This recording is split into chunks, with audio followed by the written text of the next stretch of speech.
My name is Heather Physiak, and I am Chief Discoverability Officer of VML Y&R, soon to be VML come January 1. You can find me on LinkedIn, Twitter, now X, and Mastodon. So I've worked with VML for about 10 years now, and we have worked on some of the biggest brands in the world. Here's just a quick look at some of the brands we've worked with in the last 12 months.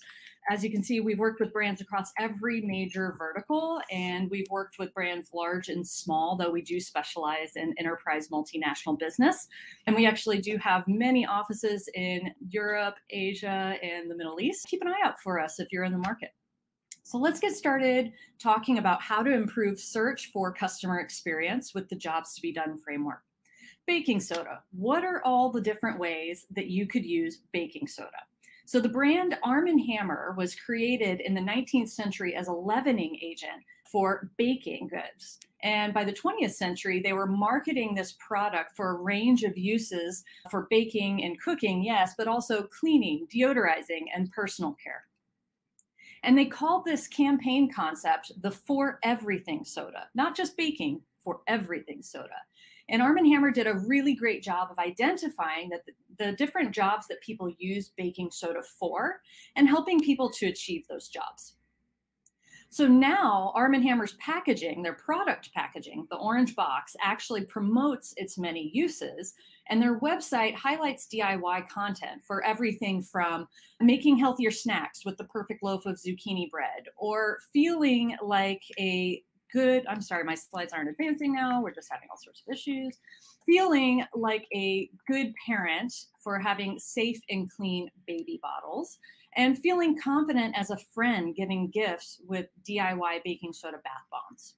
So an important learning here is that what you're in business to do isn't defined by what you're selling. It's actually defined by what your customers want and need.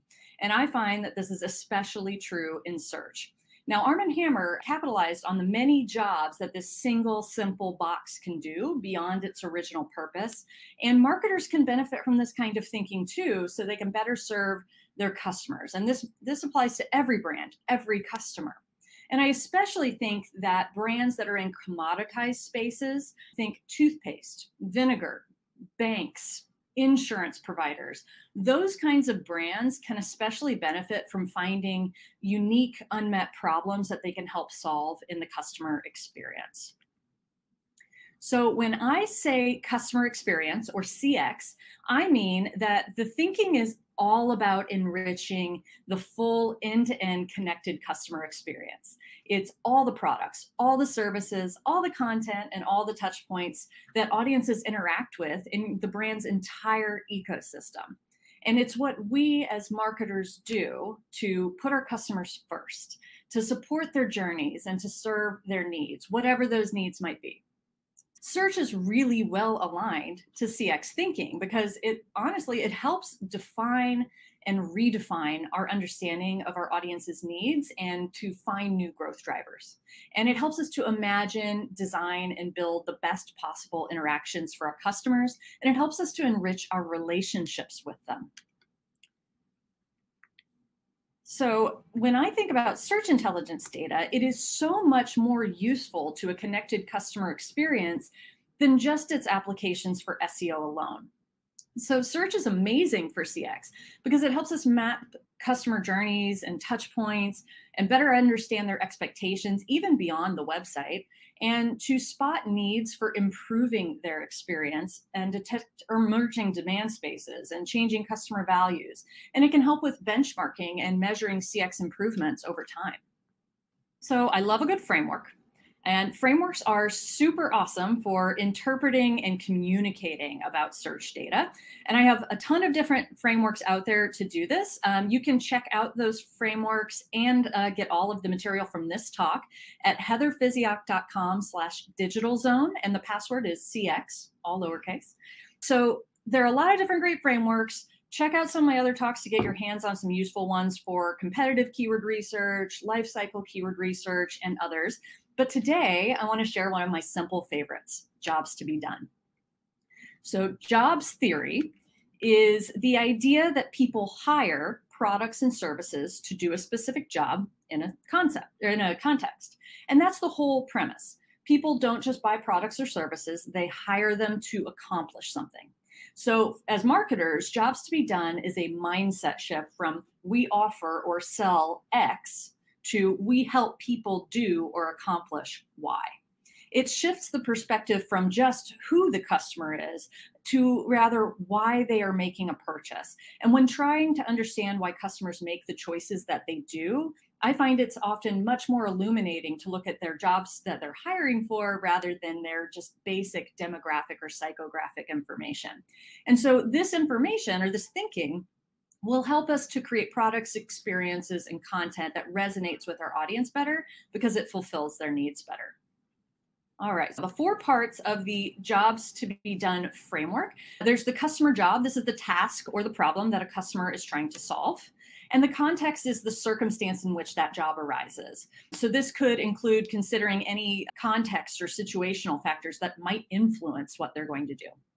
And then there's job steps, breaking down the process of accomplishing that job into smaller steps or stages. And that could be defining the problem to evaluating solutions rather and making a purchase. And then job outcomes, identifying the desired result or benefit that customers seek when they hire that product or service to do the job. So let's use an example here. I will just set the stage a bit that an elementary school or primary school age child asks to bake something for a school fundraiser. And the parent and child prefer to bring something homemade rather than store-bought. And perhaps the child is really excited to show their classmates this effort, this joint effort with their parent when they show off the cookies at the bake sale. Now, the kinds of jobs that could be done in this situation, they could be functional, which is the actual job the customer is trying to do, the task or objective they're trying to achieve.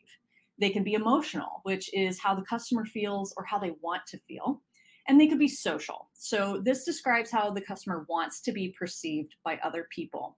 Now, some have actually expanded on the jobs to be done framework to include other kinds of needs, like situational needs, aspirational needs, cultural needs, but these are the big 3.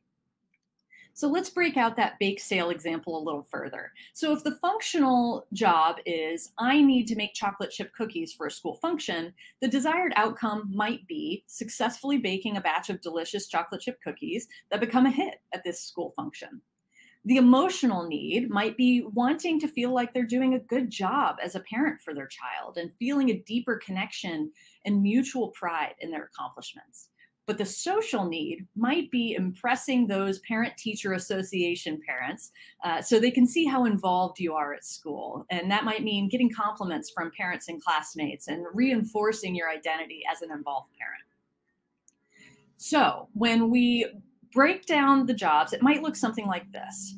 You break it down into these micro steps that the customer is likely to undertake to accomplish that job. And that can, again, start with defining the problem to getting inspired, searching for information, all the way through making a purchase.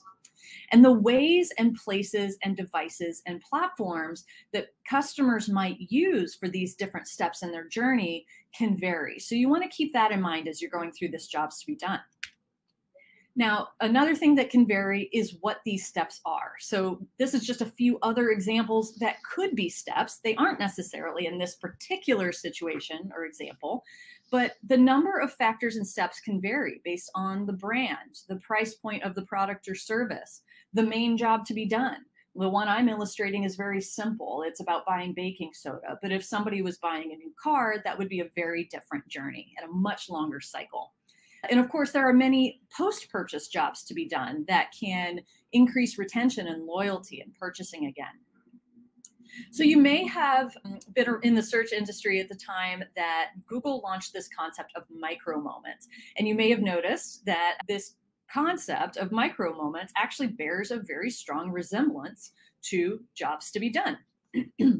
Thank you for advancing my slides if they're not. And this is not exactly the same thing as jobs to be done, but when people turn to their phones to do a query, these are often the circumstances or the context in which there will be jobs to be done. Using search data to identify the things that people want to know, they want to do, they want to buy, and the places they want to go, in turn helps us to identify the jobs to be done. Did my slides stop sharing, or Ahmet, did you take over? There we go. All right. So this is my favorite slide in the whole deck. So screenshot this and go to heatherphysiak.com/digitalzone with password CX to download an editable template of this that you can use. But let's talk about what this baking soda searcher journey and their jobs to be done might look like. So you'll see this is how I've mapped out this one journey for this one product, this one purchase. They're at the top row here. This is the job to be done. Are they seeking inspiration or seeking information? That's this first phase I've created. In the second phase, it's a different mindset. I grouped compare, prepare, and purchase. And then in the final phase, I put execute and enjoy the recipe. Now, the next row is the why. This is that need statement or that job to be done. So if they're seeking inspiration, their job to be done might be, help me come up with a great cookie idea for the bake sale. Whereas if they're seeking information, that's different from inspiration. They might want to find recipes that are easy enough for a kid to help them bake and don't have too many ingredients. Below that is the where. What search engines or searchable platforms are people likely to look to find answers to the questions that they? Google and Bing are on these, but honestly, people are searching for inspiration in a lot more searchable places than that. They're searching on Pinterest, they're searching on TikTok, YouTube, Instagram, and others. And in the middle of the funnel, where the person is preparing their recipe and organizing their list of ingredients, we now have new competitors like ChatGPT and Bard and other AI chat assistants.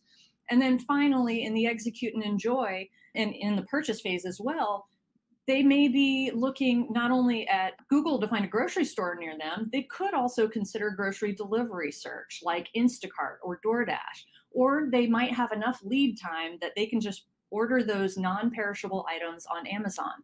Those are search engines too. And we have to think about this complete connected search journey to get it right.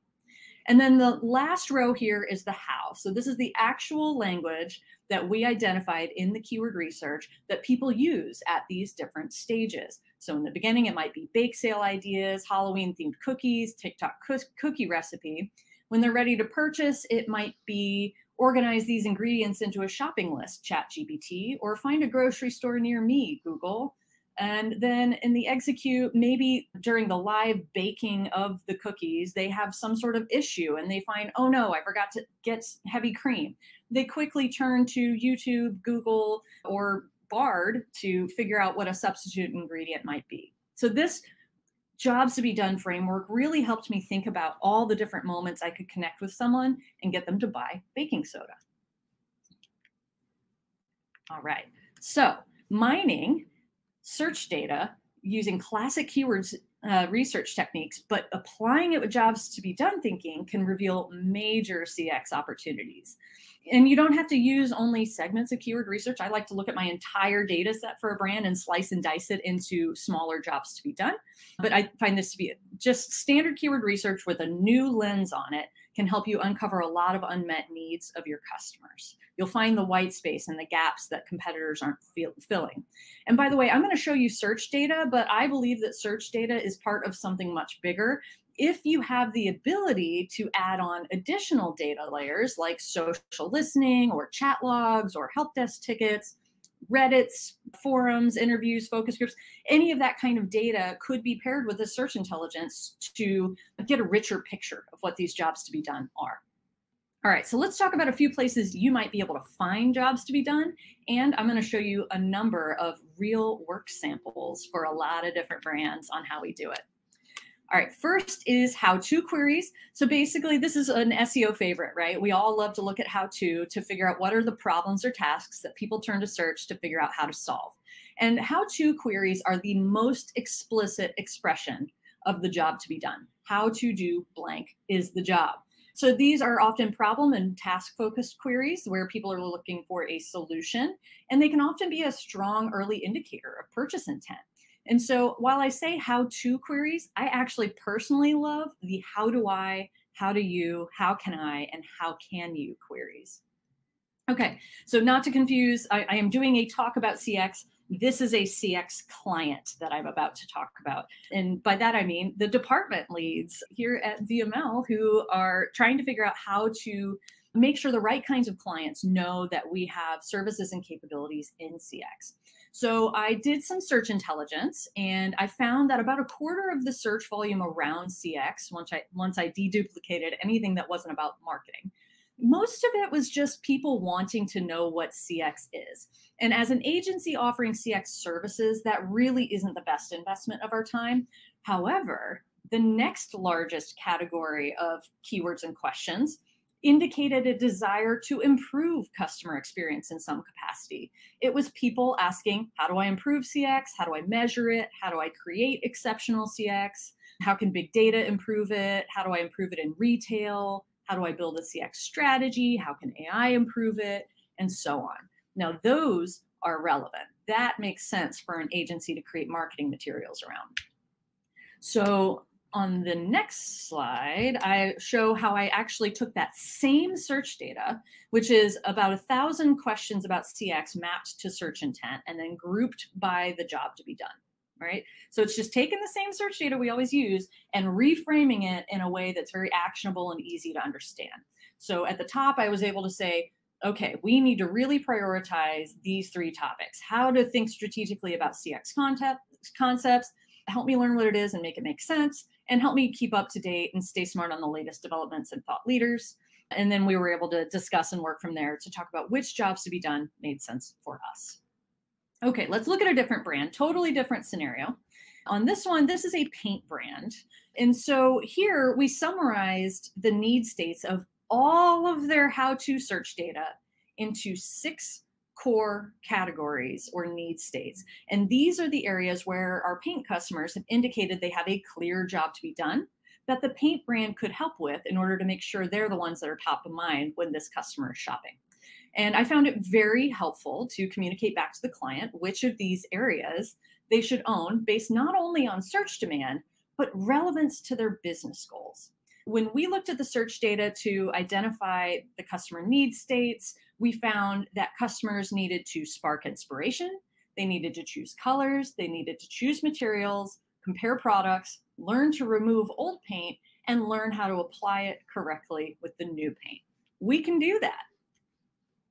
All right, next example is, now this one is, oh, I love this example. This is one of our European work samples. So we found a trend in the search data that tens of thousands of people every month mess something up when they're baking, and then they frantically turn to a search engine to hopefully save their baked goods. And that could be like flat cookies or dry cakes. And so we used this insight with our Bailey's client in the UK to inform their Unfudged campaign.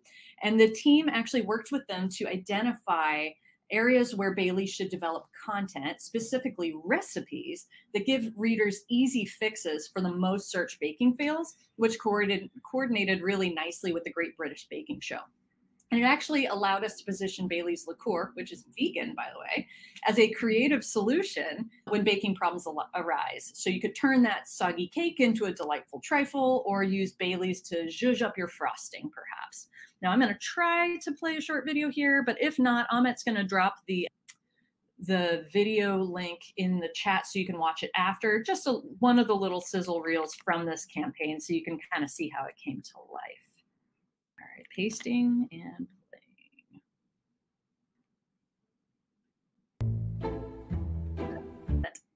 And there's a bunch of those out on YouTube, so by all means, check those out. Just look up Bailey's Unfudged campaign.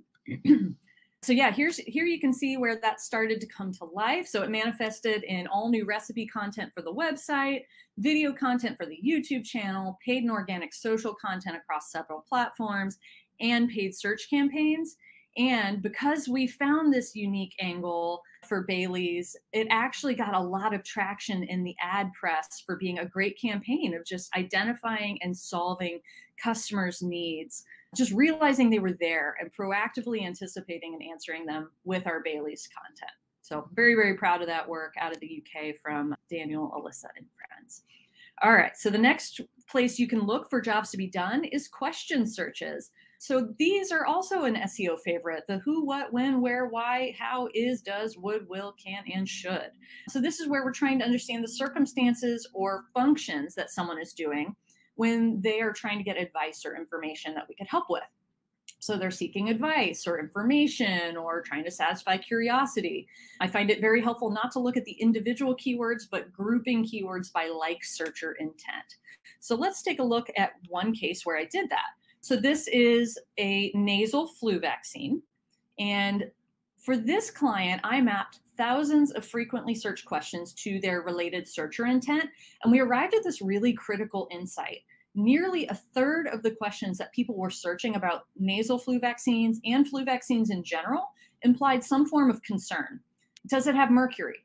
Do you get the flu from the vaccine? And does it make you contagious? Does it hurt? Can you get one when you're sick? Who should not get this vaccine? And understanding that people had concerns about whether it's safe and whether it makes you contagious, it tells us there's a lot of confusion and concern and doubt around flu vaccines, even though it's been around for 80 years and people still turn to search for answers. And the flu vaccine that does the best job of answering that is likely to draw a lot more potential patients in to get their vaccines.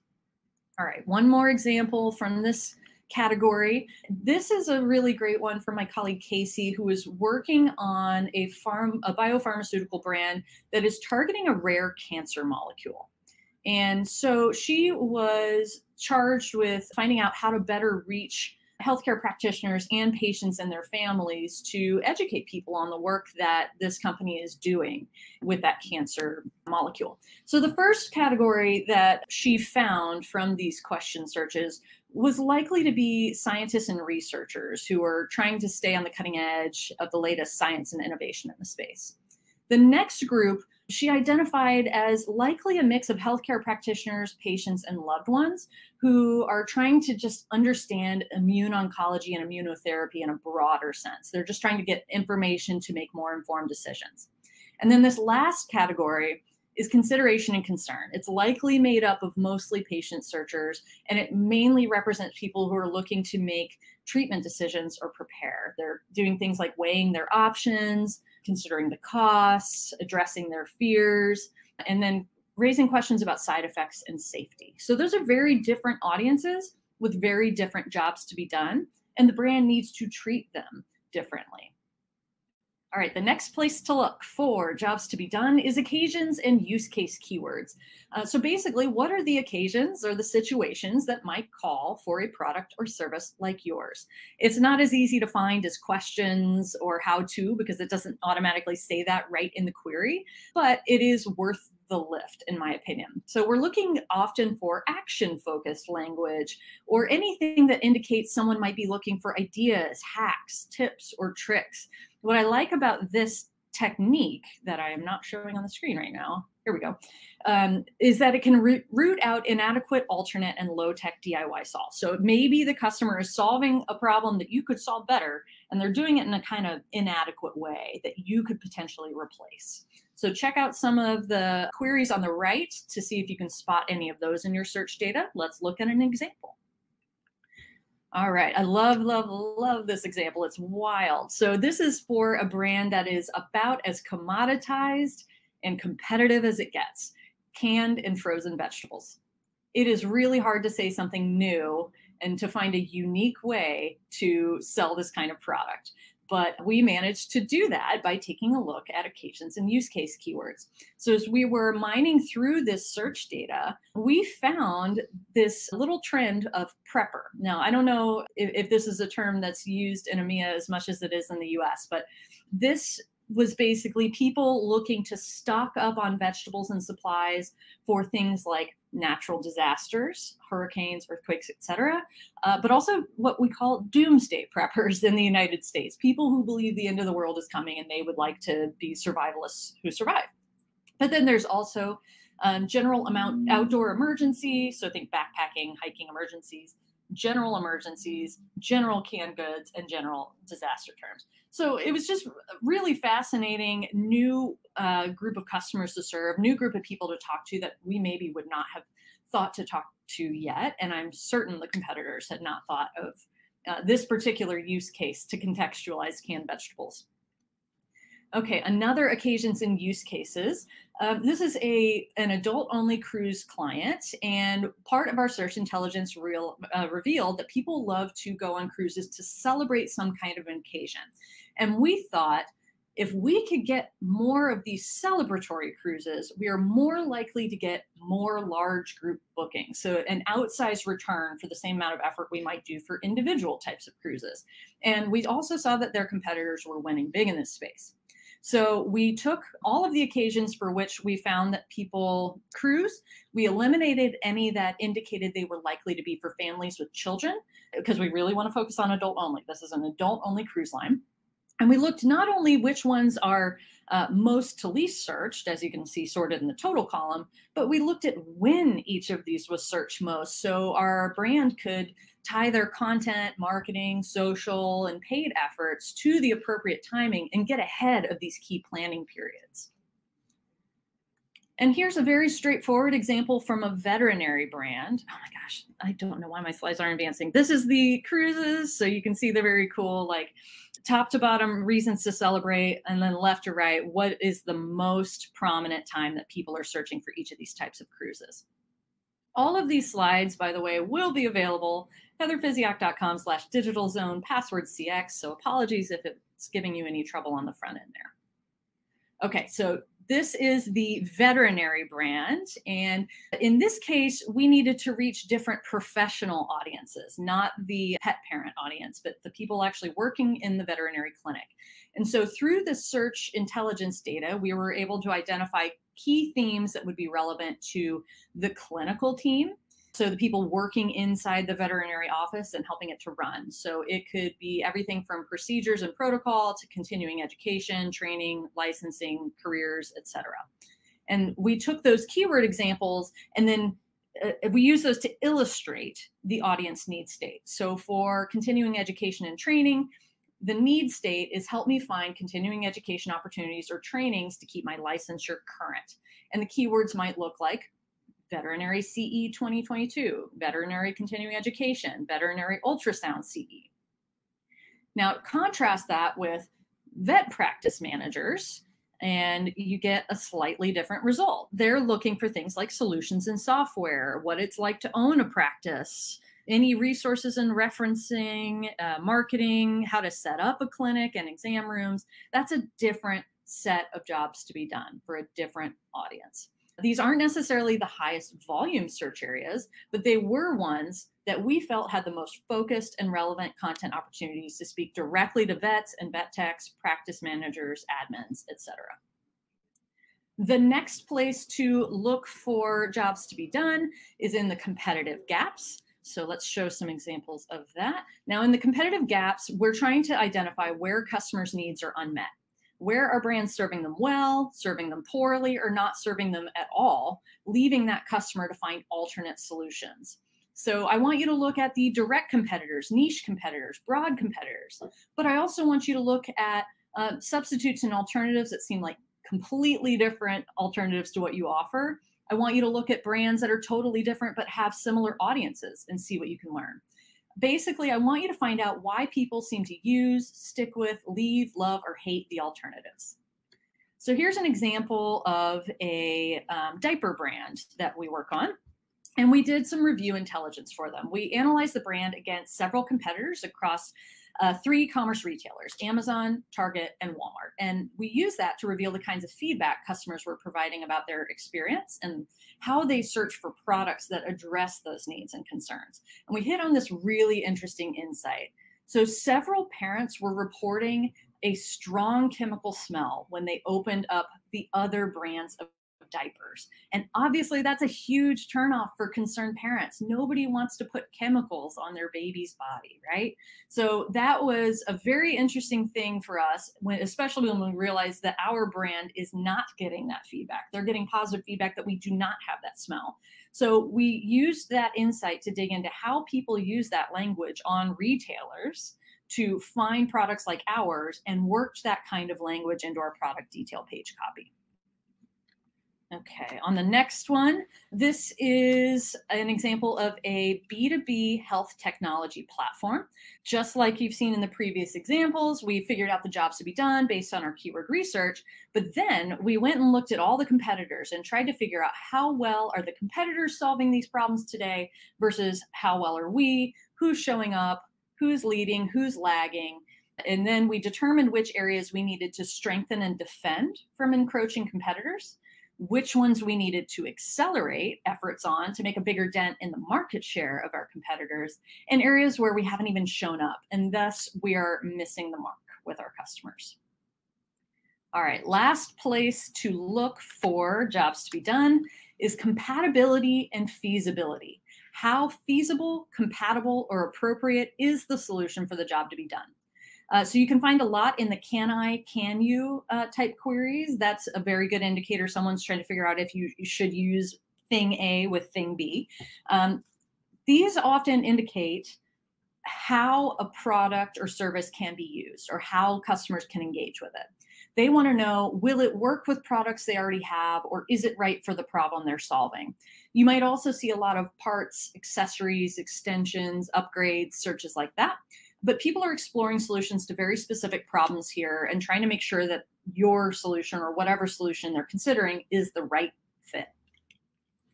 Okay, so an example of this, shout out to Jeff Kenyon at asymmetricdata.io. That's a new keyword categorization tool, and he let me beta this very, very quickly. So I had a new business pitch with a housing and siding brand.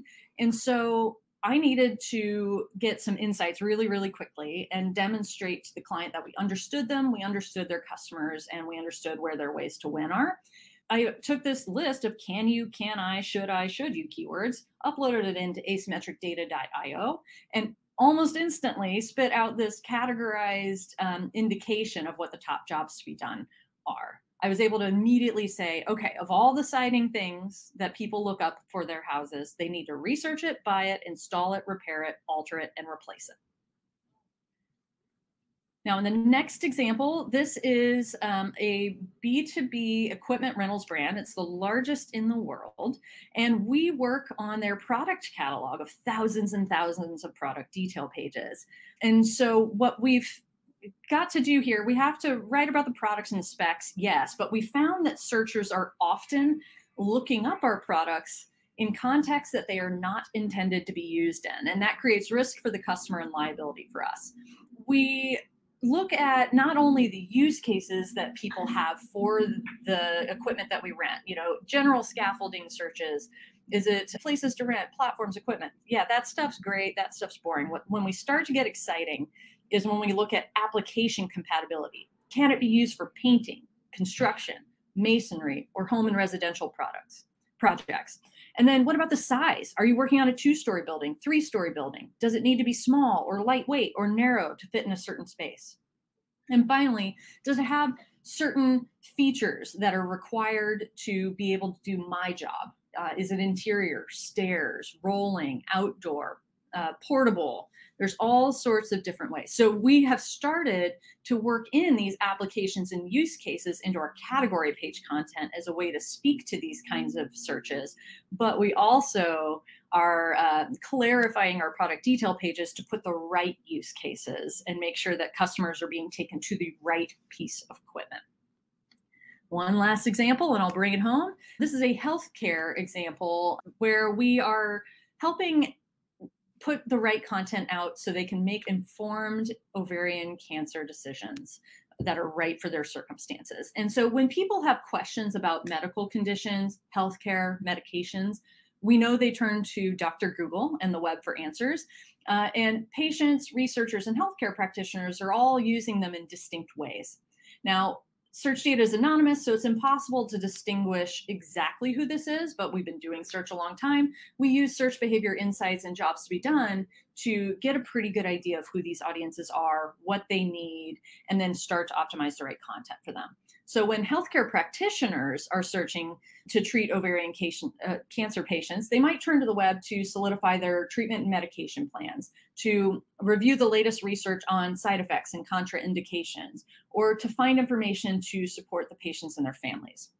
But when patients realize they're facing ovarian cancer, they turn to search for help solidifying their treatment plans and medication plans, understanding the negative impacts of their disease, managing the condition day to day. It can include learning about the condition, seeking support in the ovarian cancer community, increasing confidence in treatment decisions, making lifestyle changes, or in many cases, considering end of life care. So very different need states that we need to be aware of and empathetic to. Okay, so thanks for hanging with me so far through the technical difficulties and all. So if you go through this process and you're uncovering all these unmet needs of customers in your search data, you can find that white space and the gap that competitors aren't filling. I recommend that you prioritize the jobs to be done that have few or no good solutions from competitors yet. You can be the one to help the customer feel seen and heard and arrive at that desired state. Now, digging into how to action each of these ideas is a talk for another day, but I'll give you these quick takeaways. Choose the right medium and message for the job. Make sure that the content you are creating achieves the job or helps the customer do that job and provides long-term value. That balance of those two things helps ensure that your content can perform at its best. So when you check your content for jobs to be done, ask yourself, which jobs will this content help people do? What type of content will help them do the job best? And what kind of experience would serve them best? So everything we talked about today on one handy little sheet at the end, you can apply this technique, consider the jobs to be done framework as one way to better understand and meet your customers' needs and deliver a more connected customer experience. Thank you so much. Get this framework and all the other goodies from this at heatherphysiak.com/digitalzone, and the password is CX, all lowercase. Thank you so much. Thank you, Heather. It was really impressive presentation. As last year, yes. As last year, it was one of the most energetic presentation at the event. So the examples from bakery to healthcare were excellent also. Thank you. And I never thought about the social effect of the CX. So it was one more point for me. And as we have a little time for Q&A, Fred asked several questions on the Q&A part. If you can see that, or I can read it to you. Yeah, great question. Yeah, I can see it. Fred, great question. So he asked for the nasal flu example, which I'm going to see if I can actually go back to it in here so I can just show it while we talk about it. So Fred asks, in the nasal flu example, how did you summarize thousands of search terms into the searcher mindset? Was it automated in some way? That's a great question, because at the time I did that, it was extraordinarily manual. So I literally went through thousands and thousands of queries to figure this out. Gosh, I can't figure out my way forward at all. Nasal flu. So nowadays, that is much more automatable with a lot of the machine learning and tools that are coming out, like that asymmetricdata.io one I mentioned. I'll drop that in the chat as well, asymmetricdata.io. That one has helped me to get a lot faster at categorizing. Plus, obviously, we have all these large language models that have been very helpful in accelerating that process. You do have to be very intentional about that human review. It is an imperfect process. AIs are not humans. Therefore, we need to apply that human lens to go, is that what I think they're really asking? Sometimes we have to look at the search results and make sure that that is really the case. Okay, nasal flu vaccines was right here. So this is the example that we were talking about. Yeah, so basically I took the raw search data, categorized it into the questions, and then the questions into the category. Does this imply they are researching, concerned, considering taking action, or caring for a shot after the fact? Okay, let's see. I think I saw one more. Hopefully I got that one. Fred also asked, struck by the Bailey's example. Me too. I wish I had done that work. I understand people have baking emergencies. What made the leap to thinking that Bailey's could step into that white space? It's brilliant. Well, it was a partnership with our creative team and our discoverability team. Bailey's has this great product that they see on like Pinterest and TikTok and on all these social sites that people will add to different recipes already. There are already tons of recipes out there with Bailey's, but the Great British Bake Off has a lot of baking fails in it. So it increased people's appetite for trying baking, and by the very volume increase of people baking, it leads to more baking fails. So of course, in COVID times as well, which is when this work, I think this work was done shortly before COVID times. But imagine how this carried through COVID when everybody goes home and suddenly they're baking. So just a really great connection of data and creativity that sparked something awesome. All right. Any other questions, Ahmet? Yes, I just write one of them. Oh, okay. It's about Got it. the last. Got it. Yes.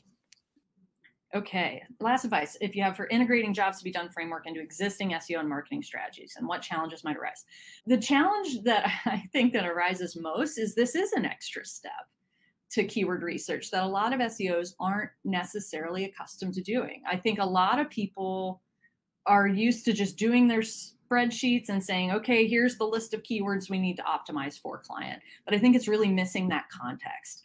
And as this landscape of search and marketing is changing, I believe that search has to get more and more and more integrated with the larger marketing picture, with the bigger picture business goals.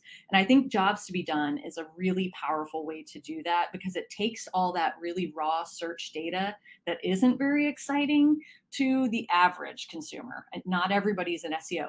And it translates it into human language, right? It translates it into real human needs that allows marketers who are not digital, marketers who are not search practitioners to get inspired by that and feel empathetic to that problem and to develop great solutions to that problem. So when I'm thinking about applying jobs to be done to SEO, it's very easy, it's very straightforward in here because you're just finding SEO opportunities like always and applying them to content. But when you reverse it, when you're applying SEO to jobs to be done, I think there's a lot of just doing it and showing people what it's capable of and having the great conversations around it that's going to prove the value of doing it like this. Okay, so I think we have made it to the end, if I am not mistaken. We almost didn't. Congrats. Awesome. Well, thank you so much for having me, Digital Zone. It was a great second year. I think we have Lucas up next, right? Yes. He is waiting in the lobby, so he will be here soon. Can't wait. And he is here. Okay. Awesome. Thank you, Heather. See you again.